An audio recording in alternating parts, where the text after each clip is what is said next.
Hello everyone, आपका मेरे channel में स्वागत है। और आज का टॉपिक है कि जैसे लॉन्ग टर्म कैपिटल गेन के ऊपर। जैसे कि आपको पता है कि फाइनेंस बिल के अंदर finance minister long term capital gain से रिलेटेड काफ़ी चेंजेस लेके आई थी, जिससे कि जो पुरानी जो व्यवस्था थी लॉन्ग टर्म कैपिटल गेन को कैलकुलेट करने की, उसको चेंज कर दिया गया। तो काफ़ी जो लोग थे वो उस चीज़ से काफ़ी नाराज़ थे। लोगों को ऐसा लग रहा था कि जो ये नई व्यवस्था लेके आई है, इसमें जो है जो आम पब्लिक है उनका काफ़ी ज़्यादा नुकसान हो रहा है। और अगर हम इन सिंपल टर्म्स में अगर हम बात करें कि लॉन्ग टर्म क्या होता है, लॉन्ग टर्म अलग अलग चीज़ों के लिए अलग अलग पीरियड को माना जाता है। शेयर्स के केस में आप अगर 1 साल से ऊपर कोई भी शेयर होल्ड करते हैं तो उसको लॉन्ग टर्म कैलकुलेट किया जाता है। प्रॉपर्टी के केस में ये पीरियड अलग हो सकता है। तो होता क्या है कि अगर कोई भी बंदा जिसने कोई अगर मान लो प्रॉपर्टी खरीदी है, वो कुछ टाइम के बाद उस प्रॉपर्टी को बेचता है, तो जितनी भी उस वैल्यू में बढ़त होती है उसको लॉन्ग टर्म कैपिटल गेन कहा जाता है। अब उस लॉन्ग टर्म कैपिटल गेन पर पहले सरकार 20% का जो है टैक्स लगाती थी। अभी इसमें प्रॉब्लम क्या था कि पहले के टाइम पे एक क्लॉज होता था, एक फैसिलिटी होती थी जिसको बोलते थे इंडेक्सेशन। इंडेक्सेशन को आप इस तरीके से समझ लीजिए कि जैसे कि हम इन्फ्लेशन की बात करते हैं, तो इंडेक्सेशन भी एक ऐसा उसके अंदर मेजर था, उसके अंदर एक कैलकुलेशन थी जिससे कि हर साल वो एक नंबर गवर्नमेंट की तरफ से आपको प्रोवाइड किया जाता था। उससे ये मालूम चलता था कि अगर हम उस प्रॉपर्टी को आज की डेट में खरीदें तो शायद वो कितने में वो कॉस्ट पड़ सकती है। वो हो सकता है कि मार्केट वैल्यू से कम हो, लेकिन फिर भी एक आपको एक अच्छा एक आइडिया लग जाता है कि हाँ यार, इतने वैल्यू तक की ये प्रॉपर्टी आज की डेट में है।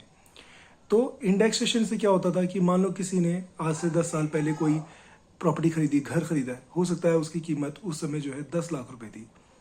आज उसने अगर 10 साल के बाद उसको 50 लाख रुपए में अगर उस प्रॉपर्टी को बेचा है, तो अगर हम डायरेक्टली देखें तो 40 लाख का उसको फायदा हो गया है। लेकिन अगर हम सही टर्मों में उसको अगर इंडेक्सेशन के जरिए हम पता करें तो हुआ क्या कि उसको जो 10 लाख का घर उसने 10 साल पहले खरीदा था, हो सकता है कि उस घर की आज की कीमत इंडेक्सेशन के हिसाब से 38 लाख रुपए हो, 40 लाख रुपए हो।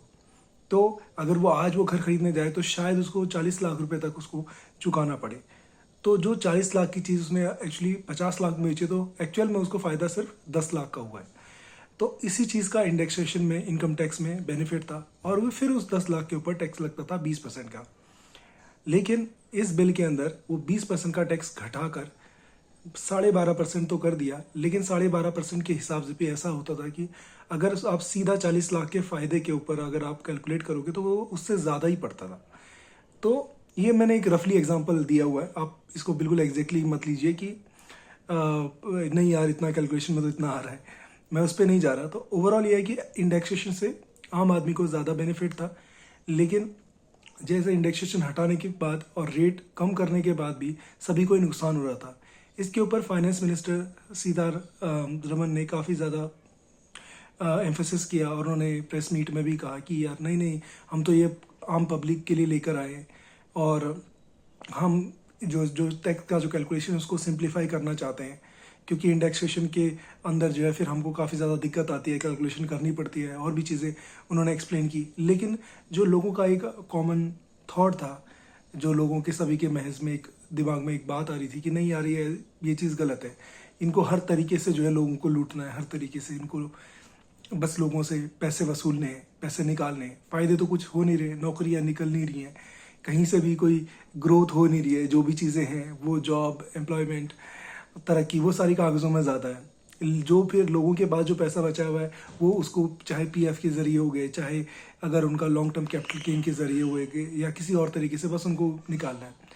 तो हुआ ये कि इसको काफ़ी ज़्यादा लोगों ने क्रिटिसाइज़ किया, इसको काफ़ी ज़्यादा इवन अपोजिशन ने भी उठाया, जिसकी वजह से जो लोगों के बीच में एक काफ़ी नेगेटिव इमेज आ रहा था।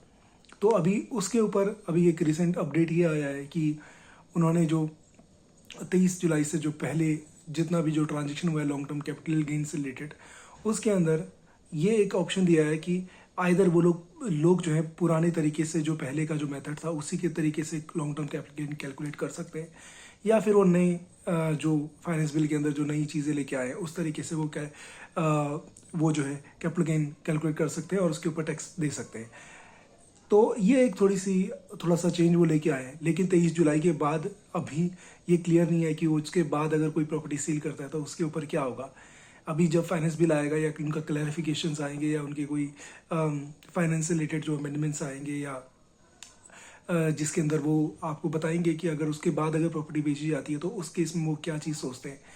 तो दोस्तों आपको क्या लगता है कि ये जो सरकार को इस चीज़ से रिलेटेड इनको बैकफुट पर आना पड़ा, और इनको क्या इस चीज़ का पहले अंदाज़ा नहीं था कि यार अगर हम इस तरीके का कुछ लेके आएंगे जिससे कि डायरेक्टली आम जनता को इम्पेक्ट पड़ेगा, तो उन्होंने ये मेजर्स किस बेसिस पे लिए।